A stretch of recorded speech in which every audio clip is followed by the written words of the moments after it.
มวยรอยนี่ไอ้วิธีจะเตียตรงจิมูชมุนขังตรายรุกเรียนกับชื่อดำใบแต่พอประโยชน์วิธีปนโนหายเนี่ยในที่นี้ก็มันเซอร์เป็นจัดเบียเป็นมานูเดเชียจังไม่ได้มาผักโดยเทคนิคไอ้มันดังรู้เชียเตยรู้เชียนี่ยัยมันเตอเตลบองดังตรำแต่ชันพลาย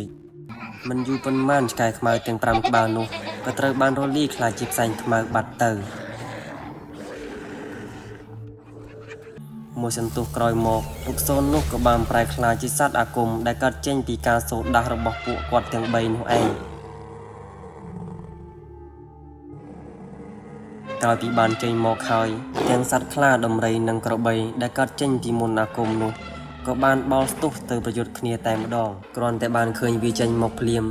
สัตดมไรอาคมระบออมจีนก็บานสตุกเตอโจลเวียแต่มาดองปนแต่เปนุเวียกับบานยกใดตบแต่นังพลุกดมไรให้รุนจานจิมวยสัตดมไรแต่มาดองมือเตอก็ปิดจิเมนกำลังมันทอมมาดานุเตปนแต่เปได้บานเคยได้ชนะสัตกระบอยากมระบออมมาก็บานสตุกเตอวัดเวียดูลพงะ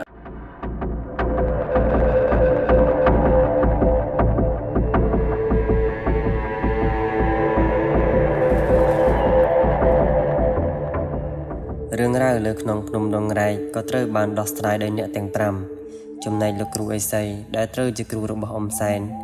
กอดกับบานจะเจ้งปิตีนี้เปลี่ยมโดยมันบ้านปรับโนนามเนี่ยโนลายสมใบแต่อมแซนได้เจสระบกอดหายสัจเรื่องมวยนี้คือบรรทอมปีสัจเรื่องมนบรรทอปีบานฉลองกัดเรื่องราวโดยเพียเปล่าลูกหมอก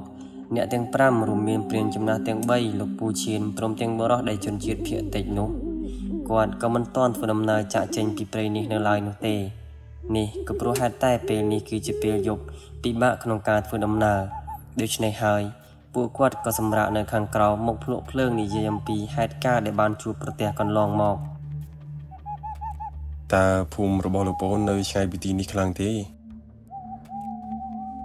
วีมันชายบิตีนี้ประมาณเททั่วดำนาบิตีนี้ประหารจีมันดอกันลาดไงคือดอลเฮ้ยมันในเดពួកយើងក៏នឹងជួនឯងត្រឡប់ទៅកាន់ស្រុកភូមិឯងវិញតែម្ដងនៅពេលព្រឹកនេះព្រោះយើងក៏ចង់ឃើញពីការរស់នៅរបស់បងប្អូនជនជាតិដែរក្រោយពីបាននិយាយសំណេះសំណាលគ្នាកាន់តែយូរទៅមើលទៅការនិយាយនឹងទឹកមុខរបស់បរិសុទ្ធដែលជនជាតិភាគតិចនោះក៏ហាក់បីដូចជាមិនចង់ត្រឡប់ទៅកាន់ភូមិស្រុករបស់គេវិញតតែសោះនិយាយតាមត្រង់ចុះពីដំបូងដែលខ្ញុំត្រឡប់ចូលមកក្នុងព្រៃនេះវិញក៏ព្រោះតែខ្ញុំចង់ដឹងថាប្រពន្ធហើយនឹងមិត្តរបស់ខ្ញុំគេនៅមានជីវិតដែរឬអត់តែប៉ុណ្ណោះបើសិនជាអាចសូមអ្នកទាំងអស់គ្នាជួយឲ្យខ្ញុំបានរស់នៅក្នុងស្រុកភូមិរបស់អ្នកទាំងអស់គ្នាផងតើមានរឿងអ្វីទៀតមានទេលោកប្អូនហេតុអីក៏សម្រេចចិត្តបែបនេះមែនហើយតើមានរឿងអីទៅអាចប្រាប់ពួកខ្ញុំបានបើពួកខ្ញុំអាចជួយបានគឺពួកខ្ញុំនឹងជួយក្រោយពីបានឮបែបនេះហើយគេក៏ហាក់បីដូចជាត្រៀមនិយាយរឿងរ៉ាវប្រាប់មកកាន់ពួកគាត់រួចជាស្រេចនៅពេលដែលមានឱកាសនិយាយបែបនេះបរិសុទ្ធដែលជនជាតិភាគតិចនោះគេក៏បានរៀបរាប់រឿងរ៉ាវយ៉ាងលម្អិតប្រាប់ទៅកាន់ពួកគាត់ទាំងអស់គ្នានៅពេលនោះគេក៏បាននិយាយថា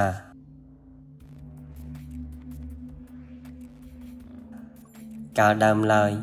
ពួកគេដែលជនជាតិភាគតិចដែលបានរស់នៅលើភ្នំដងរែកនេះគឺរស់នៅជាលក្ខណៈកសម្ព័ន្ធដោយមានមេកន្ទ្រានចំណាស់ម្នាក់ដែលបាននិយាយតាមបងប្អូនខ្មែរ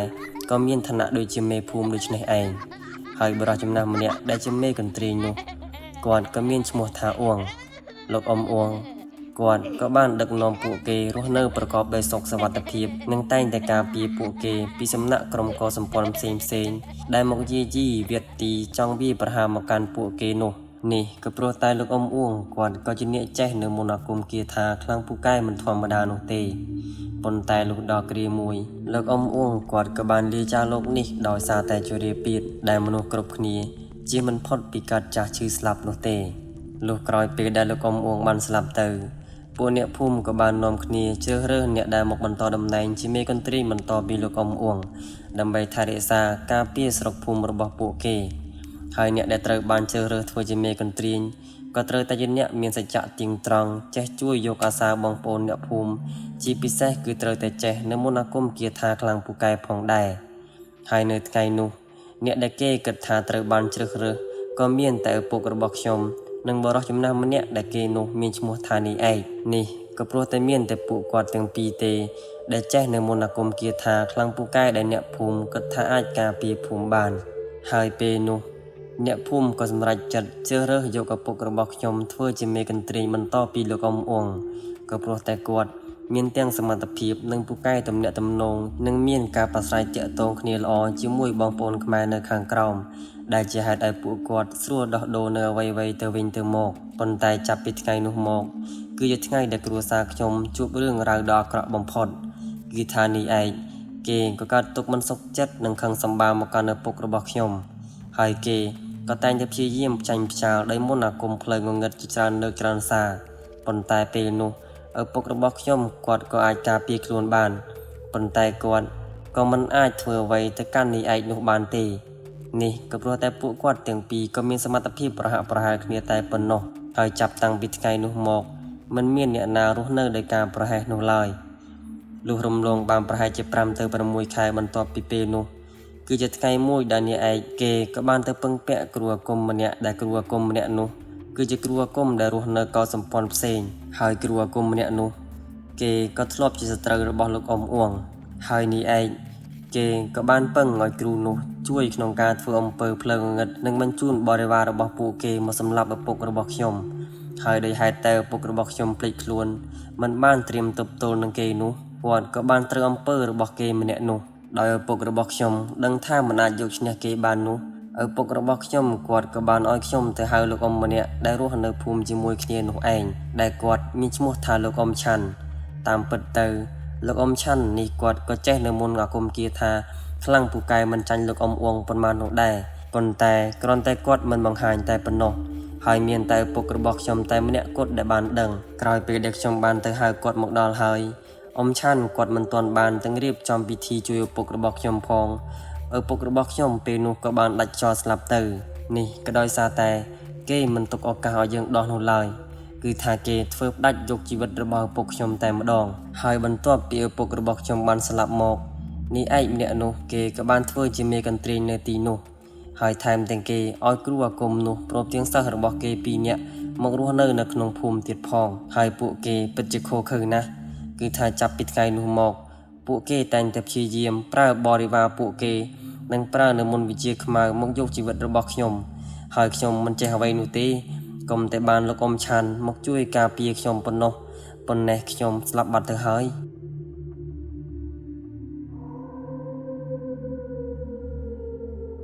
រឿងគឺបែបនេះឯងហើយពេលនេះទាំងប្រពន្ធខ្ញុំហើយនិងមិត្តរបស់ខ្ញុំក៏ត្រូវស្លាប់ទៀតតែខ្ញុំមានមុខឯណាត្រឡប់ចូលទៅក្នុងភូមិរបស់ខ្ញុំវិញទៅការដែលចេះវិជាទាំងនេះហើយបៀតបៀនអ្នកដទៃនេះពិតជាអាក្រក់ណាស់ហើយមិនយូរទេកម្មនឹងតបស្នងគេជាមិនខានចុះឥឡូវតើលបងទាំង3គិតយ៉ាងម៉េចដែរក្រោយពីបានស្ដាប់ការរៀបរាប់នៅរឿងរ៉ាវទុកសោកនោះរួចមកព្រានចាស់ទាំង3ក៏សម្រេចចិត្តទៅក្នុងភូមិបរោះជនជាតិភាគតិចនោះហើយលោកពូឈៀនគាត់ក៏បានធ្វើការអរគុណទៅកាន់ពួកគាត់ទាំង3ហើយគាត់មិនបានរួមដំណើរទៅជាមួយនោះឡើយព្រោះគាត់ក៏ត្រូវយកដំណឹងនេះទៅប្រាប់ដល់អ្នកភូមិឲ្យបានដឹងក៏ព្រោះហេតុតែ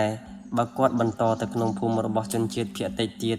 ក៏ត្រូវចំណាយពេលយូរហើយក៏ខ្លាចក្រែងអ្នកភូមិបាត់ពួកគាត់យូរគិតថាពួកគាត់ត្រូវបានសត្វខ្លានោះសម្លាប់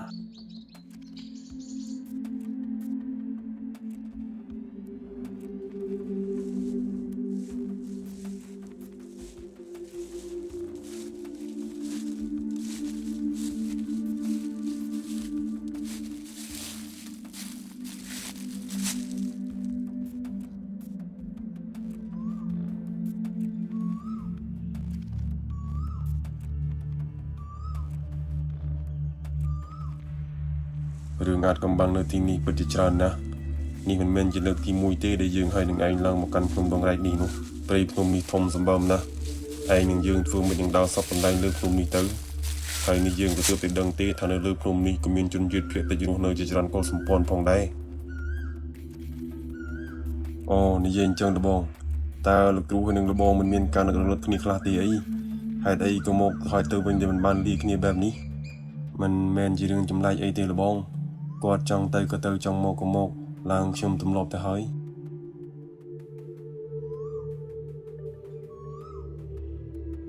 នៅពេលដែលធ្វើដំណើរជិតទៅដល់ភូមិរបស់ជនជាតិភាគតិចនោះហើយបរិះដែលជនជាតិភាគតិចនោះគេក៏បាននាំអ៊ំទាំង3យកកំភ្លើងទៅលាក់កន្លែងមួយ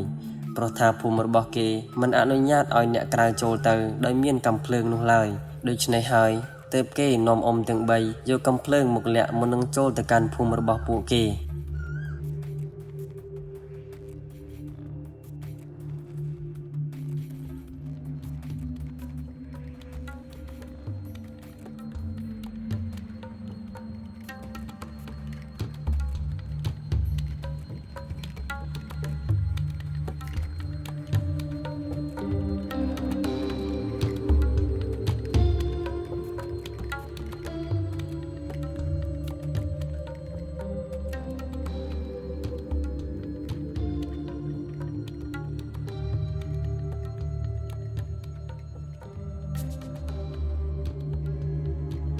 ដែលបណ្ដានិយាយគ្នាបណ្ដា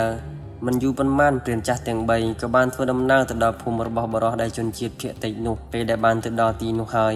ក៏ឃើញថាផ្ទះរបស់ពួកគាត់ក៏មានលក្ខណៈតូចៗខ្លះក៏ធ្វើអំពីឫស្សីចំណែកខ្លះទៀតក៏ពូនធ្វើអំពីដីនិងនៅផ្ទាល់ដីតែម្ដងហើយផ្ទះរបស់ពួកគាត់ក៏នៅជាប់គ្នារបៀបថារស់នៅគឺជាកលសម្ព័ន្ធតែម្ដងនៅពេលដែលបរិះនោះជូនពួកគាត់ទាំង3មកដល់ហើយរឿងដំបូងដែលគាត់ត្រូវធ្វើនោះគឺជូនពួកគាត់ទៅផ្ទះរបស់លោកអ៊ំឆាន់នេះក៏ព្រោះហេតុតែបន្ទាប់ពីឪពុករបស់គេបានស្លាប់ទៅគេក៏មករស់នៅជាមួយលោកអ៊ំឆាន់រហូតមក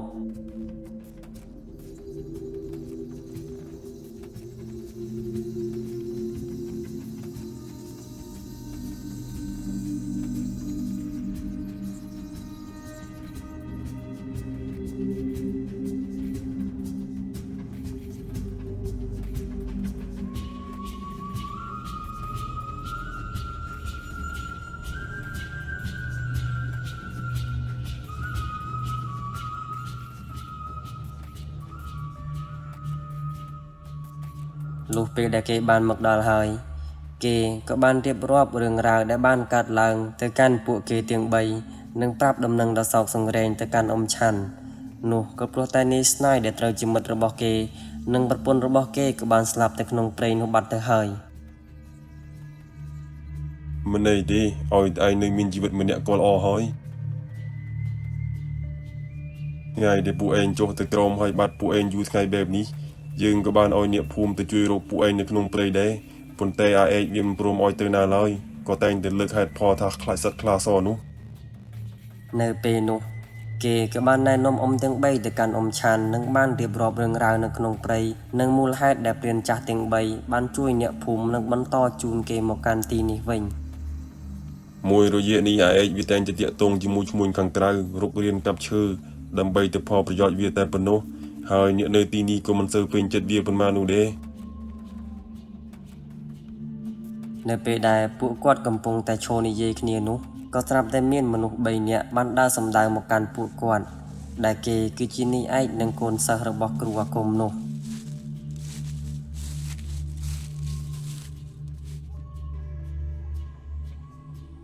ពួកគេជាអ្នកណាហើយហេតុអ្វីក៏ចូលមកក្នុងស្រុកភូមិរបស់យើងដោយមិនមានការអនុញ្ញាតបែបនេះ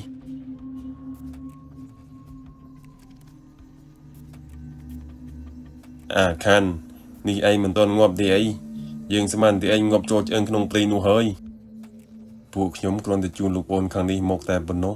ហើយក៏ចង់ឃើញការរស់នៅរបស់បងប្អូនជនជាតិភាគតិចនៅទីនេះគ្មានបំណងអាក្រក់អ្វីនោះទេណែតើយើងសួរឯងមែនទេបានចេះមកឆ្លើយជំនួសបែបនេះនេះជាភ្ញៀវរបស់អញនិយាយអីមើលអញនៅទីនេះផងស្មានតែខ្ញុំមិនដឹងមែនទេការពារខ្លួនឯងមិនបានផងគិតតែអាចការពារពួកគេបានមែនទេក្រោយពីនិយាយរួចពួកគេក៏បានត្រឡប់ទៅវិញហើយមើលទៅតាមការនិយាយស្ដីរបស់គេក៏ហាក់បីដូចជាដឹងមុនពីដំណើរបានមកដល់របស់នាយខាន់និងព្រានចំណាស់ទាំង3ដូចនេះឯងបន្ទាប់ពីពួកគេបានចាកចេញទៅអ្នកភូមិដែលជនជាតិភាគតិចក៏បានមកកាន់ផ្ទះអ៊ំឆាន់និងបានសួរនាំទៅកាន់នាយខាន់ពាក់ព័ន្ធនឹងរឿងរ៉ាវបាត់ខ្លួនរបស់គេយ៉ាងយូរខែហើយនាយខាន់គេក៏បានរៀបរាប់រឿងរ៉ាវប្រាប់ទៅកាន់អ្នកភូមិដែលជនជាតិភាគតិចរបស់គេនោះ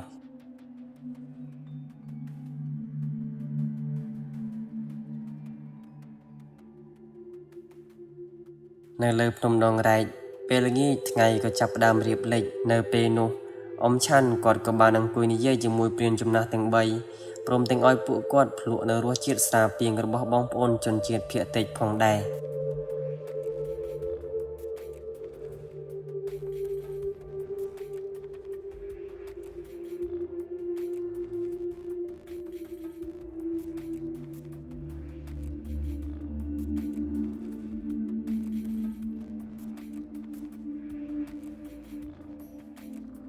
ជាពួកគេមែនទេដែលលោកគ្រូនិយាយនោះពួកវាបានមកដល់ភូមិហើយមែនទេពួកគេកំពុងតែនៅផ្ទះអាកញ្ចានោះហើយថែមទាំងនាំអាខានត្រឡប់មកវិញទៀតផងវាមិនទាន់ងាប់ទេ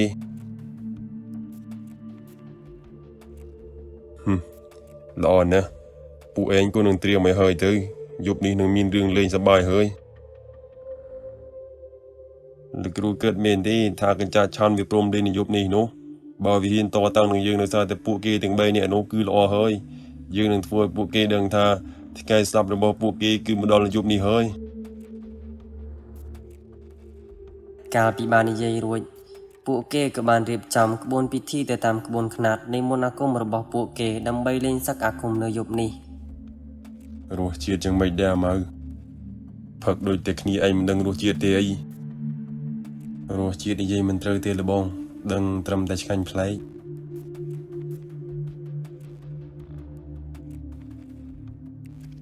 វេលាមិនយូរប៉ុន្មានថ្ងៃក៏បានចាប់ដើមរៀបលេចហើយពេលយប់ក៏បានកាត់ចិត្តចូលមកដល់នៅលើភ្នំដងរែកដែលពោពេញទៅដោយដើមឈើធំធំដុះស្កេកស្កាស់គ្រប់ដណ្ដប់ទិដ្ឋភាពភូមិបងប្អូនជនជាតិភាគតិចនៅលើភ្នំកណ្ដាលព្រៃដែលមានសភាពស្ងាត់ជ្រងំឮសូរតែសំឡេងសត្វព្រៃយំពេលយប់ដូចជាធម្មតាក្រឡេកមកមើលផ្ទះអ៊ំឆាន់ដែលមានព្រានចំណាស់ទាំង3កំពុងតែអង្គុយនិយាយគ្នាពិភាក្សាអំពីប្រធានបទទាក់ទងទៅនឹងការលេងរបាំអាគមដ៏ខ្លាំងក្លាដែលអាចកើតមាននៅយប់នេះហើយស្របជាមួយពេលនោះពួកគាត់ក៏នៅតែអង្គុយបន្តហូបស្រាពីងផងដែរប៉ុន្តែពួកគាត់ក៏ហូបតែបន្តិចបន្តួចតែប៉ុណ្ណោះគឺល្មមទៅតាមកម្រិតព្រោះគាត់ដឹងថាมันអាចបណ្តែតបណ្ដោយបាននោះទេបើតាមតែស្ដាប់សម្ដីគេនិយាយមានន័យថាលបងក៏ធ្លាប់ប៉ះពីនឹងតតាំងជាមួយគេដែរមែនទេមិនដែរទេទោះបីជាពួកគេតែងតែព្យាយាមប្រើគ្រប់វិធីដើម្បីមកក្រុងយើងក៏ពិតមែនប៉ុន្តែខ្ញុំក៏បានត្រឹមតែទប់ទល់នឹងគេតែប៉ុណ្ណោះព្រោះតែខ្ញុំដឹងថាបើខ្ញុំហ៊ានបើកនឹងតតាំងជាមួយគេនោះគឺមិនឈ្នះគេនោះទេបើតាមតែស្ដាប់អាខានវិនិយាយប្រាប់នោះអ្នកទាំង3អ្នកនេះក៏មិនធម្មតាទេប៉ុន្តែអ្នកទាំងអស់គ្នាមិនដឹងនោះទេថាអេកព្រមទាំងគ្រូអាគមម្នាក់នោះថែមទាំងមានកូនចៅវា2នាក់ទៀតផងពួកវានេះមានមន្តវិជ្ជាចំណែកខ្លាំងណាស់ខ្ញុំមិនដឹងថាគូតែតតាំងជាមួយវារបៀបម៉េចនោះទេព្រោះថាមន្តវិជ្ជាដែលពួកវាប្រើមកនោះក៏ចំណែកខ្ញុំមិនដែលបានឃើញនោះឡើយដូច្នេះហើយទើបខ្ញុំបានត្រឹមតែទប់និងបិទបាំងមិនហ៊ានតតាំងជាមួយពួកគេនោះទេព្រោះតែបែបនេះហើយពេលយប់កណ្ដាលអាធ្រាត្រពេលនោះពន្លឺព្រះខែជះពន្លឺមកខាងក្រោមដែលធ្វើឲ្យសភាពនៅលើព្រៃភ្នំភ្លឺស្រាងៗអាចមើលឃើញគ្នាទៅវិញទៅមកបូករួមទាំងពន្លឺភ្លើងរបស់ពួកគាត់ដែលបានដុតបំភ្លឺផងនោះឃើញថាពួកគាត់ក៏នៅតែអង្គុយនិយាយគ្នានៅលើគ្រែមុខផ្ទះអ៊ំឆាន់ដូចជាធម្មតាហើយវេលានោះខ្យល់ត្រជាក់ក៏បានធ្លាក់មកបូករួមនឹងផ្សែងចុះអាប់ត្រជាក់លើភ្នំធ្វើឲ្យទិដ្ឋភាពនៅពេលនោះគួរឲ្យព្រឺព្រួចខ្លាំងណាស់ហើយពេលដែលខ្យល់ត្រជាក់នោះបានធ្លាក់មកក៏បាននាំនៅក្លិនអ្វីម្យ៉ាងស្អុយរលួយដូចជាក្លិនសាកសពដូចនេះឯងរំពេចនោះពួកគាត់ក៏បានក្រឡេកទៅឃើញសត្វឆ្កែខ្មៅមួយក្បាលដែលមានសភាពគួរឲ្យខ្លាចថែមទាំងមានភ្នែកពណ៌ក្រហមបានលេចចេញពីកំពតព្រៃឈរសម្លឹងមកកាន់ពួកគាត់ឃើញដូច្នេះព្រានទាំង3ក៏ដឹងថាគេក៏លេងសត្វអាគមដែរប៉ុន្តែនេះក៏គ្រាន់តែជាការចាប់ដើមរបស់គេតែប៉ុណ្ណោះនេះគឺជាឆ្កែខ្មៅរបស់កូនសិស្សវាទាំងពីរដែលជាកូនភ្លោះនោះឯងពិបាកនឹងរកនឹកថាយករបស់អ្វីមកកម្ចាត់វាបានណា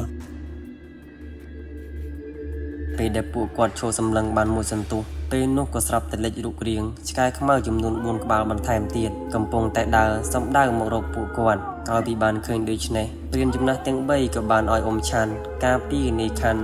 កែងលោពួកគេប្រើល្បិចអន្តងយកនៃខណ្ឌនៅពេលដែលពួកគាត់តតាំងជាមួយគេនោះដោយយប់នេះសក្អាគមនេះគឺមានតែអ៊ំទាំង3ជាអ្នកតតាំងតែប៉ុណ្ណោះ ពេលនោះអ៊ំម៉ៅក៏សូត្របាលីគាថាដាស់ហៅស្ដេចក្មេងម្រិញគង់វាលព្រៃទាំងពីររបស់គាត់ដើម្បីមកតតាំងជាមួយសត្វឆ្កែទាំង5ក្បាលដែលជាសត្វកើតចេញពីវិជាមន្តអាគមខ្មៅនោះ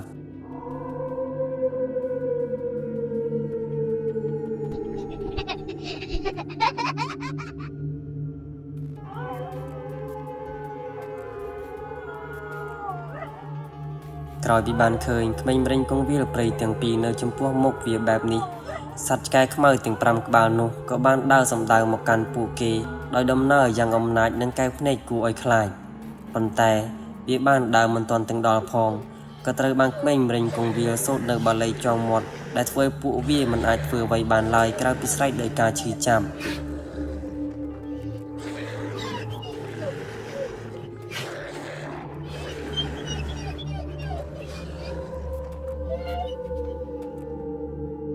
ហើយបន្ទាប់ពីបានត្រូវចំណងរួច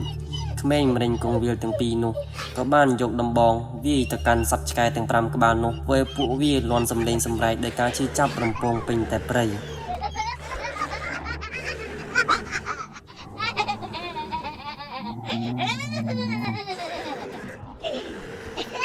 ក្រោយពីបានចងមាត់និងទីដោយដំបងនោះមិនយូរប៉ុន្មានឆ្កែខ្មៅទាំង5ក្បាលនោះក៏ត្រូវបានរលាយខ្លាចជាផ្សែងខ្មៅបាត់ទៅ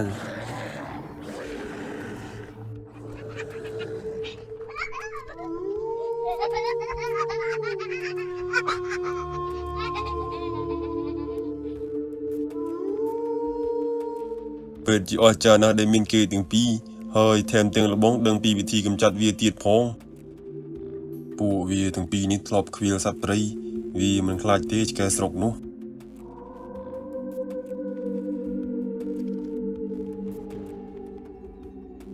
ក្រឡេកមកមើលពួកគេនេះវិញ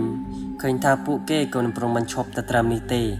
ហើយមើលទៅពិធីរបស់គេក៏មានរបៀបចម្លែកដែលមិនដែលឃើញពីមុននោះឡើយហើយពេលនោះពួកគេក៏បានអាចដៃសម្រក់ឈាមទៅកាន់គ្រឿងកិច្ចនៅពីមុខរបស់ពួកគេនោះមើលទៅក៏ដឹងច្បាស់ថានេះក៏ពិតជាវិជាមន្តអាគមខ្មៅពិតប្រាកដមែន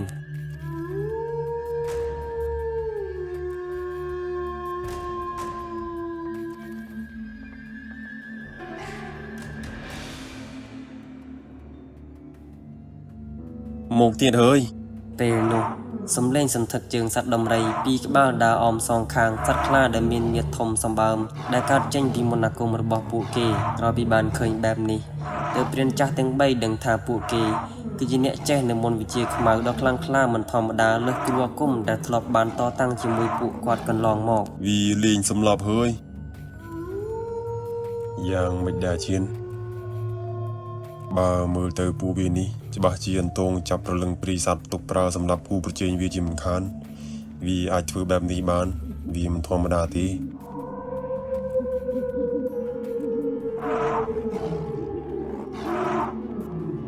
នៅវេលានោះ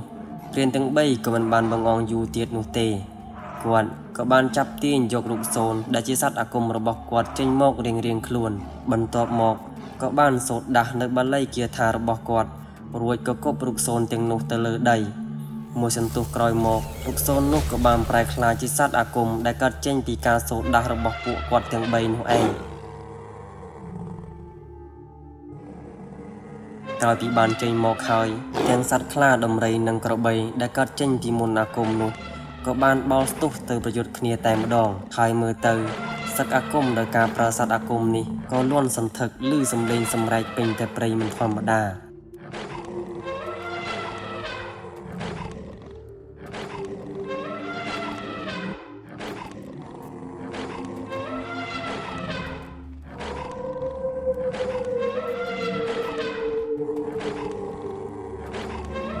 នៅពេលដែលកំពុងប្រយុទ្ធតតាំងគ្នាបានមួយសន្ទុះនោះឃើញថាសត្វដំរីទាំងពីរនោះក៏កាន់តែរីកមាឌធំទៅក្រោយពីបានឃើញបែបនេះព្រានទាំង3ក៏បានចាប់ដើមអង្គុយចុះហើយសូត្រដាស់នៅបាលីគាថាបន្ថែម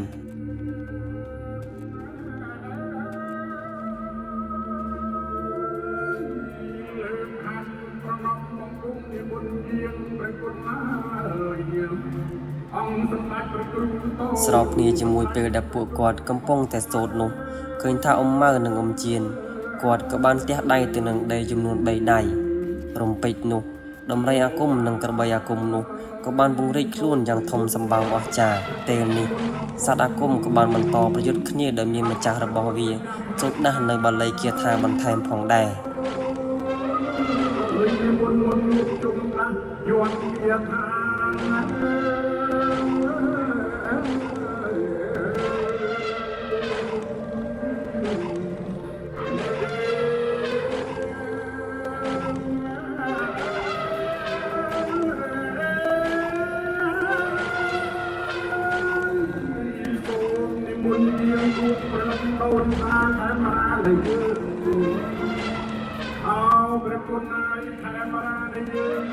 ការប្រកួតក៏កាន់តែបន្តទៅមុខអស់មួយសន្ទុះធំក្រោយមកសត្វអាគមព្រានទាំង3ក៏បានយកឈ្នះសត្វអាគមទាំង3ក្បាលនោះ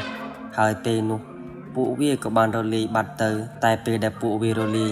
ក៏คล้ายទៅជាភ្លុកដំរីមួយគូយ៉ាងធំនេះក៏បង្ហាញច្បាស់ថាគ្រូនោះគេក៏ពិតជាចាប់វិញ្ញាណស្ដេចព្រាយដំរីដាក់នៅក្នុងភ្លុកដំរីនេះពិតប្រាកដមែនប៉ុន្តែបន្ទាប់ពីសត្វអាគមទាំង3នោះបានរលាយបាត់ទៅហើយនោះក៏ស្រាប់តែបានឃើញបុរសម្នាក់ដែលមានមាឌធំសម្បើមភ្នែកឡើងពណ៌ក្រហមដែលមើលទៅវានេះក៏ដូចជាស្ដេចព្រាយ100ឆ្នាំដូចនេះឯងគ្រាន់តែបានឃើញវាចេញមកភ្លាមសត្វដំរីអាគមរបស់អ៊ំជៀនក៏បានស្ទុះទៅជល់វាតែម្ដងប៉ុន្តែពេលនោះវាក៏បានយកដៃទប់ទៅនឹងភ្លុកដំរីហើយរុញច្រានជាមួយសត្វដំរីតែម្ដងមើលទៅក៏ពិតជាមានកម្លាំងមិនធម្មតានោះទេប៉ុន្តែពេលដែលបានឃើញដូច្នេះ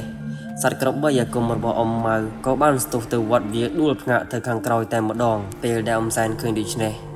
គាត់ក៏បានទាញយកនៅរូបសូនដែលជំនួសក្រមួនរបស់គាត់ចេញមកហើយក៏បានសូត្រសែបនៅបាលីគាថាភ្លាមៗតែម្ដង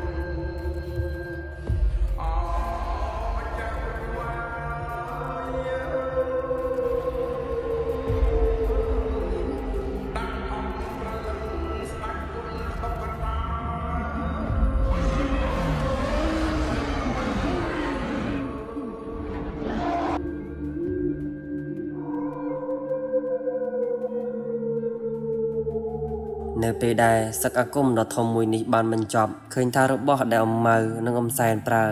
គាត់ក៏បានបន្លត់ទៅវិញទៅតែពេលនោះសត្វដំរីដែលជាសត្វអាគមរបស់អ៊ំជៀនក៏បានស្ទុះទៅមុខហើយក៏រលាយបាត់ទៅ